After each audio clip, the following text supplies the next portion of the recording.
முருகா. என் அன்பு பிள்ளையே, அரை மணி நேரத்திற்குள் நீ என் கையை தொட வேண்டும் பிள்ளையே. அப்போது நீ மிகுந்த மகிழ்ச்சி அடைய போகின்றாய். உன்னை காக்க நான் உண்டு. நீ உண்மையாய் நேசித்தாய், மனம் முழுவதும் நம்பினாய். அது உன் தவறல்ல. உண்மையான மனம் கொண்டவனுக்கு இந்த உலகில் பலமுறை ஏமாற்றங்கள் வரலாம். ஏனெனில் பொய்யை நாடுபவர்கள், வேஷம் போடுபவர்கள் ஒரு நாள் தங்களது முகத்தை மறைக்க முடியாது. அவர்கள் உண்மையில் இருந்து ஓடிக்கொண்டே இருப்பார்கள். நீ இன்று வலி அனுபவிக்கின்றாய், ஆனால் இந்த வலி உன் மனதை சுத்தப்படுத்தும். ஏமாற்றம் செய்தவன் தன் கர்மத்தின் விதையை விதைத்து விட்டான். காலம் வரும்போது அந்த விதை வலி என்ற பழமாகவே அவரிடம் திரும்பும். அந்த தண்டனையை என் பார்வை என்று யாரும் தப்பிக்க முடியாது பிள்ளையே. நீ என்னிடம் முறையிட்டாய். உன் கண்ணீரையும் உன் வலியையும் நான் பார்த்து விட்டேன்.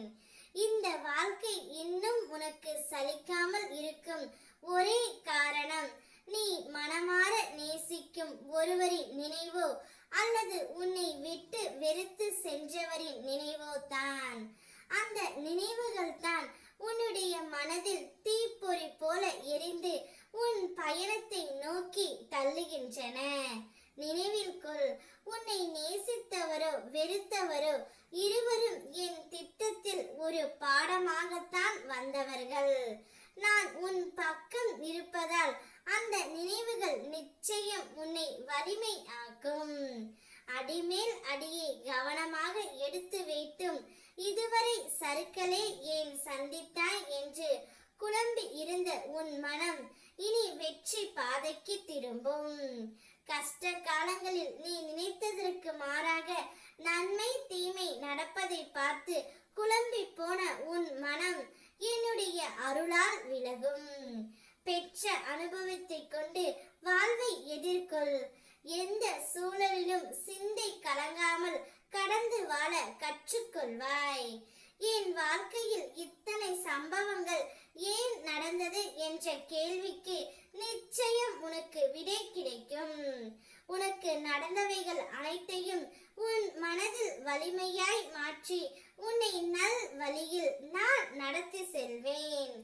இன்னும் அரை மணி நேரத்தில் உனக்கான மகிழ்ச்சி உன்னை தேடி வரப்போகின்றது.